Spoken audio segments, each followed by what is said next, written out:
mang những ta có embracing what God wants us to do in our life. Họ bố mang những ta có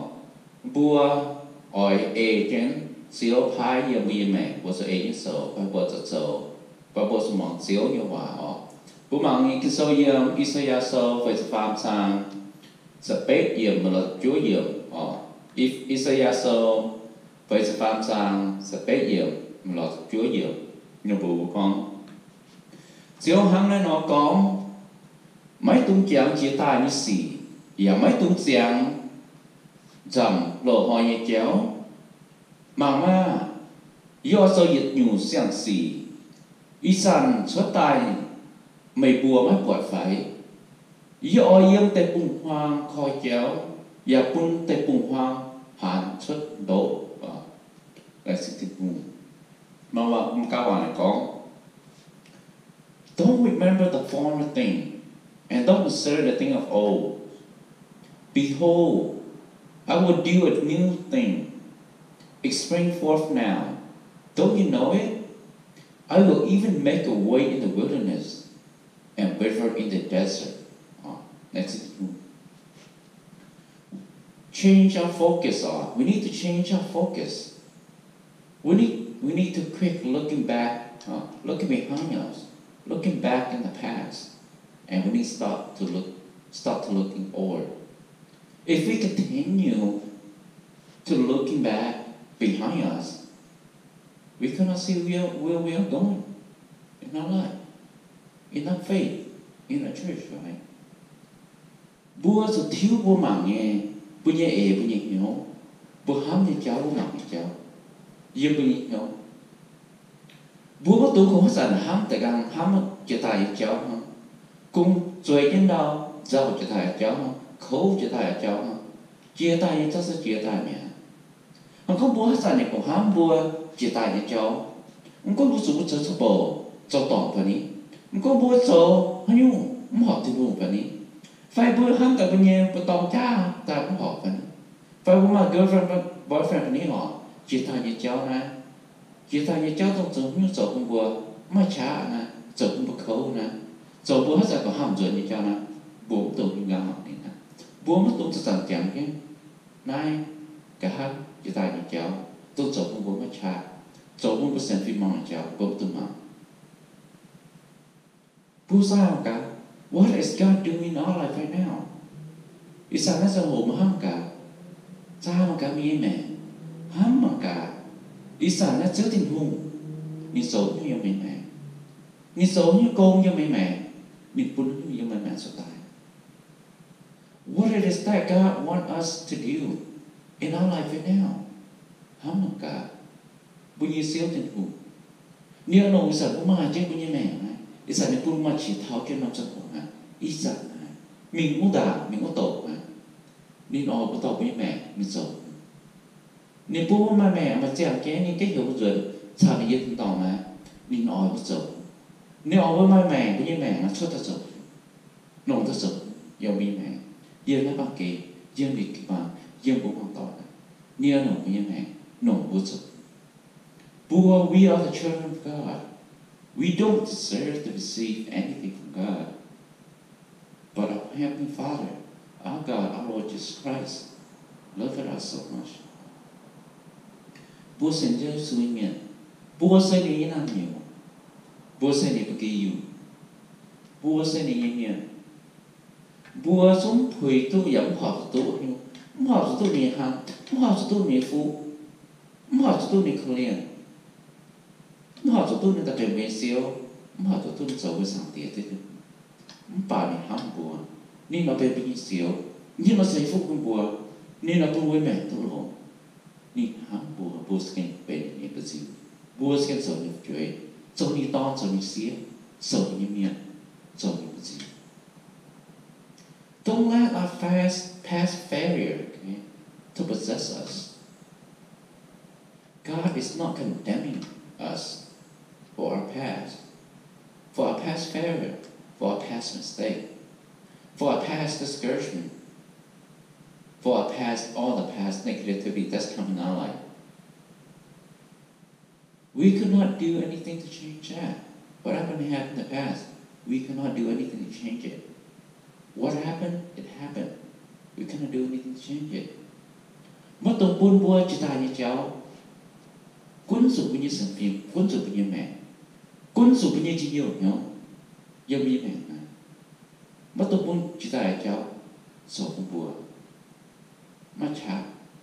Dâm như một thôi. Dâm như mẹ. Giờ nằm ở tổ. Thịnh hù nín tịch dùy. Nên sẽ có ta tịch dùy buôn bua. Dâm chỉ ta như cháu. Sẽ có một nhộn dùy của niên liệu. Một nhộn tỏ của niên liệu. Một chiếc như sầu này xíu rồi. Một thố này. Nắm vô của khi như mày. Mày bọn dù như cháu. Cũng bọn dù đã hạ nhà khấu. Đã xây nhau như xí. Mày thố này nắm vô mày tỏ cho mày. Của mày mà. Nên quảng như sự của mày. Nên quảng như sự của mày nha.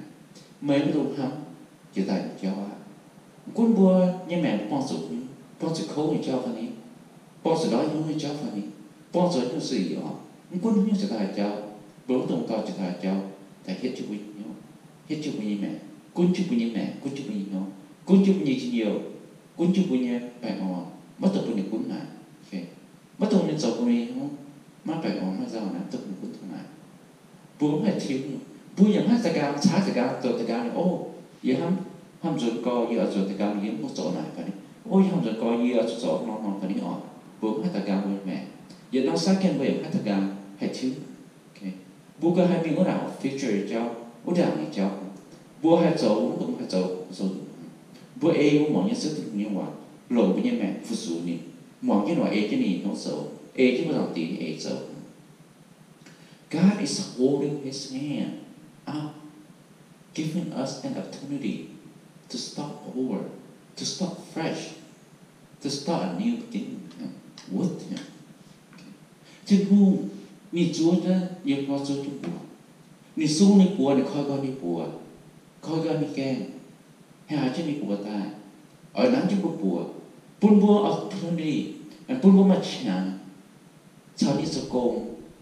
bún mà chẳng thiếu như mẹ bún mà chẳng thiếu như ế bún mà chẳng tung bùa chỉ tài cháu tung dầu bùa như nhau mà chả mà khẩu dầu bùa màu nó sống mà bún mà chẳng bùa mình nhau mà phải ngó mà chừng nhiều tiền với mẹ nó bùa sự nát như bùa sự nát như bùa đi tỏ cho bùa khen như bùa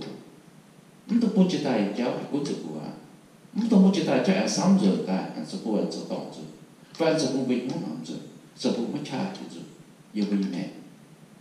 we have to care for our focus see what God want from us see what God want for us. What do you see when you view in your life? When you look into your life? What do you see? Do you see possibility or problem? Bố sự mang nóng, mang tì, mang sinh nghe. Okay? Bố sự mang sinh nghe sáng tiết. Bố sự mang sinh nghe. Bố sự mang sinh nghe mang cả chiếu thực hùng. Nên là bố nâng bố bố. Nên là xây như bố bố. Nên ở tụ như nhau bố. Bố nên. Bố mang cả với mẹ. Bố sao mang cả. Chứ ta như cháu. Thầy dạy cháu. Bố tu như. Bố bật như mẹ. Bố hâm ta bố hỏi. Bố có lộ nghe. Mà lộ nghe chứ ta cháu phải. Mà chiếu những nhạc ta cháu phải. Giờ hâm ta yên như mẹ. Yên hỏi. Có như tôi lộ nghe hâm ta giờ mà tôi không nói. Giờ tôi cầu lộ. Có như tôi chiếu những nhạc cháu yên hỏi một ngày. Giờ tôi cầu lộ như cháu ta. Giờ mà phân xíu tay như mẹ. Bố mong cả. Bố mong cả bố như mẹ. Bố bật như mẹ. Chứ xin chị ta cháu. Do you see a possibility in our life to be used by God? Or do you see a problem? Bố bật như mẹ mẹ có màปัญหา. Má giống chân, má phân dậy. Giống chân như cái mẹ phải. Giống chân cái miệng phải. Và bố mà khẩu. Và phân dậy nhé. Giống chân cái nhé. Giống chân nhé. Miệng. Giống chân nhé. We confuse our past and the problem that we are facing right now in our life. Or we can focus on what God wants us to do in our life. Bố hay kiến cháu họ, bố hay kiến nhà. Mà anh nhiều bữa thì họ bằng mạng thảo. Bố không rồi chân nào rồi cho một sơ pha. Rồi cho béo. Cùng hám mẹ cũng bề như cháu phải. còn hắn bùa như cháu phải cùng hắn màปัญหาเจ้าเก่งหอมเจ้ายังไม่แม่นไปcùng hắn chứ nó từปัญหาอย่างที่ว่าแม่อีสังของผมเนี่ยเจ้าจะตายเจ้าบวกตัวเจ้ายังไม่แม่จะตายเจ้าบวกcùng hắn nàyตายrồi đến rồi không chỉ chia rồi không đói nhau rồi không khẩn nhau như quý mẹ quý bố nói thế này như quý mẹ vậy bố ơi màng này như quý mẹ bố coi ở nghĩ thế này như quý mẹ vậy cho thì chú quý nhau vậy phải bố âm màng cả bố thiếu như focus lại thiếu như ấm mà thiếu như nó ta màng cả xíu nhưng ở nồng của như mẹ rồi màng cả xíu nhờ xây phúc của bố màng cả này bố xích như bố kích như mẹ bố vẫn chỉ tài cho tụ chua bố như cháu dầu bố chỉ chỉ cháu dầu bố sản xuất mà phải on sản xuất mà phải on cháuแต่bố thật với mẹ vậy như hát tài bố họ vẫn thật cháu mà bố chỉ tài cháu dầu chân như cháu thật nhau thật với mẹ bố số mà chết chết bố số chỉ niệm phụ bố số lò niệm phụ bố số thố niệm phụ thố niệm hãm nhiều như mẹ phun bố cái tổ lộn chỉ như mẹ see ourselves and God see us bố số bố mà thực sự nhé hãm thiên hùng bố mà thực sự nhé bố số bố mà bắt dậy nhé hãm thiên hùng bố mà bắt dậy nhé bố số bố như mẹ lỗ hay như mẹ bố số như xây không có tai bố số cái bền nhé bố cái lỗ hay lucky hay mẹ lỗ hay tụ như ta sống như xíu bố tụ bền như nhiên bền như tòng chuối bền như chuối bền như bất kỳ dùng tụ như nghe sự đó như xây chẳng bạc kêจะถึงต่อในเสียจาก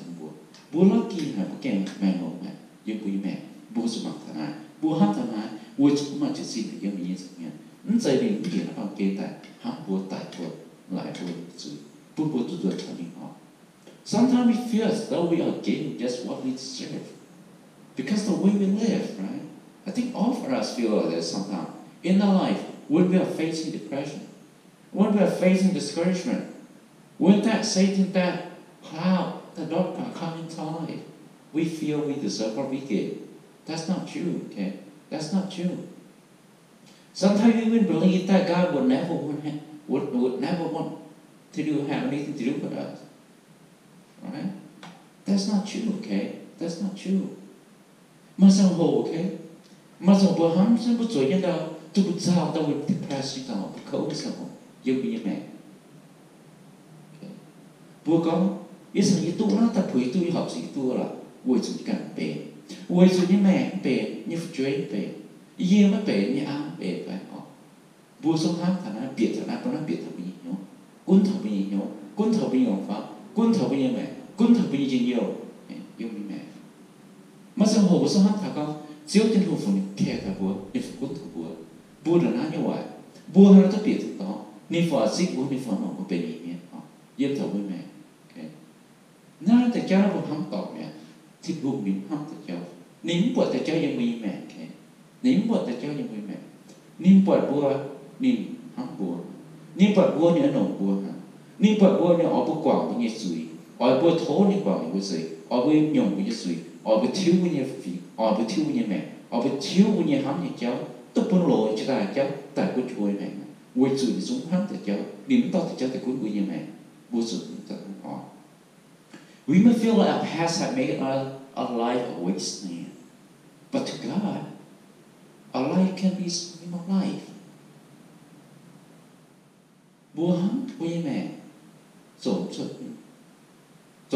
như miệng, dỗ chân như cái nào hoài, dỗ chân,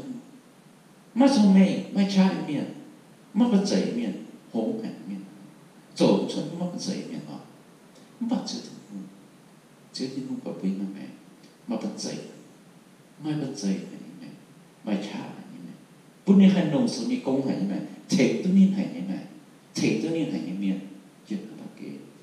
see our prosperity as God see bùa số bậc như prosperity số mang cả bữa hạt dầu như bữa như bật dậy tổng hàng xin không bậc như bật dậy nó xin không bậc bữa hai mà bật dậy nó xin không bậc như chỉ xin là bùa số bậc này bùa số mang với mẹ số hàng xin không mangจิตหุ่งใจจะใจบุตรโตบุตรบุมาหมายจากยังไงบุกันจัดจัดบุกันบางเพียบุกันบางโตบุกันบุตรจัดบุตร bùa cho mà thiên hùng hang từ mà bùa mà chỉ dài này dịch tạo này như cô God is able to transform the desert area of our life into a field of blessing, prosperity, abundance of love, filled with abundance of love, joy and happiness in our life. Okay? Thiên hùng này thiếu của như mẹ, tôi bố mẹ vẫn mang chỉ xin tôi bố mẹ vẫn khâu ở trốn chân như mẹ. Tôi bố mẹ tôi bật hang đầu hang đệm mà tôi bùng hang mà chọn như là chọn suốt mà bắt thiên hùng, thiên hùng mà hùng nó mà chơi bố như thiên hùng bố như sản thì chơi được suốt. Nên phải bố như tôi tập bùng hang đầu gai thì chọn chân như cái nó bố mà suốt bố hay chọn tôi suốt chọn như là chọn tôi suốt bố như mẹ mà phú mà lợn mà chỉ nhiều mà thật ngon mày hám mà chỉ nhiều nhưng bố mẹ sao bố hoàn toàn thiên hùng hay thiếu nái hay bố nái suốt là nhiều bố mẹ bố bùng hiếu này bố xiên này bố mong chỉ nên hoàn dầu bố ê chỉ nên hoàn dầu bố bắt tùng chắc một cái bố bắt tùng mang phì một cái bố sẽ chỉ xin nhưng bố sáng chỉ xin một cái God can take a dry up use of life and transform into a life of purpose and grace. Thiên hùng hay nồng mẹ hay nồng mẹ做怎么真原来mẹ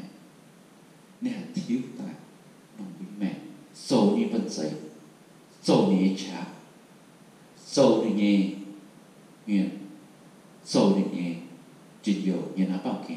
buôn ta tao nhận tụi gì bùa sẽ ni nguyện bùa sẽ ni kiêu bùa sẽ ni bận dậy bùa sẽ ni chỉ nhiều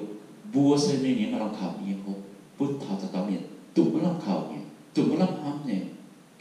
dân được mẹ bùa sẽเป็นxíu đi trả giờ nó bắt cái buôn thọ nó bùa trên thọ nó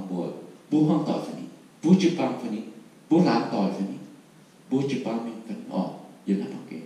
tôi trên thọ nó trên tôi nó bùa Israel thiết hung phái Moses to Israel miền suốt ý tận màผู้โน้สนเขาอย่างmà nó vẫn sợ nó như nào thì buông hả khấu như tỏ mà trả tỏ mẹ bề như tỏ mà vui tỏ nữa to nó xuất tại to nó có xuất nông linh nó cả cái mình nó với to nó thì bề chẳng có nó tỏ mà nhận ở hốt mà chỉ nhiều chứ nhận cuốn dây sợ nó tỏ buôn nó buồn bà con tại Israel nên cái nếu buồn cũng hoàng chớ như vậy nếu không cần Moses là nếu chủ yếu cái này yên chút tao nô chỉ nhiều chút tao nô chỉ nhiều miền mẹ nếu mẹ hai thứ kinh nhiều hai thứ mà phú mà kinh nhiều từ thiên hùng phái tập của nó mẹ họ có đúng khỏi yếm chứ nó pass ở yếm chứ nó tổ ha nếu mà thiếu nó mẹ nếu mà make a step more forward nếu mà nó đàn dịch kiểu đàn mình cái cái trên của mình bọn cái tên của mình miền cái trên của mình nếu mà tôi phú giờ như mà sùng hổ mà sùng hổ với như mẹ vui mong tên hùng bukan kita bumi, follow me, so cho ai chứ mình so, bao giờ bố bông xuống cháu, hàng tại Israel na họ miền na, nếu bố xuất mình, mà cho bố nó ngỏ buồn, mà cho bố nó ngỏ hàng, mà cho bố nó hay, chứ không lê nó cô có, nó cần chót, nó cần bài cũng nhẫn nhỉ, bài ngông nhỉ, cho nó mà chìm nhà, nhưng mà cho ta cua bên ngông mới ở, mình bài nhẫn, giờ nó mẹ, mà cho bố nó bông xuống, cả gang ở giờ ta hàng sáng có cả gang Pharaoh nó tao chưa đi bèn ta sáng có ta tài nữa hút ra nó sinh nhân nó bằng chỉ của nó khói nó đố nó cả đố miệng hại chỉ uống nó tài nó uống tài cả gần hết rồi nè nuôi ta cả những cái tài luôn bọn nó xấu đi với mẹ mà sao hồ với mẹ nó bằng thật cháu mà sao hồ thì một phái thôi với những cháu nè bố sổ như cô nè sa ta kêu bỏ thì với mẹ rồi cũng bố mấy cháu rồi cũng bố khấu hai như vậy nè rồi cũng bố sao hồ cũng bố tài ở trong mặt quậy ở trong cái mình nè không bảo bố mà bố mà hàng nó mà hàng sao hồ thiên hùng bố đồ mà hàng nhỉ nếu mà uống như sao hồ dân từ bụng khoáng mà uống chân bị vẹn bố đồ hồ nếu mình khói câu trong cả cha có thiên hùng rồi hàng cái gì khói là bố can chuyện gì mình có nhưng bố mẹ bố phải làm nhỉ mà sao hồ bố hoàn toàn phải đi bố sao yêu bố hoàn toàn phải đi nhưng bố chịu băng phải đi nhưng bố yêu hoang phải đi cha bố mua tỏi phải cha bố công phải đi mà sao hồ bố khổ thật mà trong hồ là nhớ thầu mà trong hồ quang tập hám thầu tập một tụ đó mỗi tung quang tập một cái phố bất tung là khu tập một hám nhiều cái mẹ vua chụp chẳng chữ vua một tụ hám thì Israel tụ bao nhiêu tệ mà to mấy anh diệt những anh hám cái mình tại những cốt thầu như mẹ bố tốt rồi bố thế này bố ngoan thế này mình thảo mà thảo là bố chiếm chủ thì không biết bố hiếu xia thì không bao nhiêu bố chiếm chủ con thì không có công lòng bố bố bao nhiêu xia cũng là thì không phải bố sản tu những cái nào bố buồn cả tu của bốจะบุญที่มีเขียท้องเขาจิ๋วหนักบố cả tu lộ mình này xin bố xây phụ thì bố cái God had already set in His direction a new purpose for our life. Will you follow Him? Will you follow Him? Thì bố nên bên xem giáo bố ta tạo bên xem bố mình bố bật bố mà bên dậy này bên xem bố ta tạo bố con thì bao nhiêu cái bao phần này nhưng bố hoàn toàn nhưng bố làm phần này nhưng bố con sẽ không tỏng phần này nhưng bên xem bố nên bên xem bố mà bên dậy này bố cho nghĩ ra cho nghĩ hả yếm thảo bố hoàn toàn yếm thảo bố làm yếm thảo bố hoàn toàn yếm thảo bố một toàn yếm thảo bố chịu bao bố sẽไม่มองไม่ไหวไปมอยอารมณ์ไม่แม่ปุ่นนี่ปุ่นไม่แม่นี่นักเอ๊ะมองที่สุดโจเนี่ยโกไปบัวเซ่แหลกกันนี่ไปบัวแหลกเซ่ซิปเนี่ยโกไปบัวแหลกเซ่เอที่นี่เอเจอไปนึกปุ่นจะตายจ้าปุ่นจะไม่แม่ไปบัวเซ่ปุ่นนี่คุณจุ๊บไปยังไงออกหนึ่งตกออกนี่ไปแหลกซิปนี่พุ่งออกบัวยังแม่เจอนี่เปิดบัวมาปันใส่เนี่ยเปิดนี่โหลตัวบัวเนี่ยนี่ตั้งอย่างนั้นแต่โหลบัวโยเจอตลอดตัวบัวยังแม่สมัยนั้นโอเค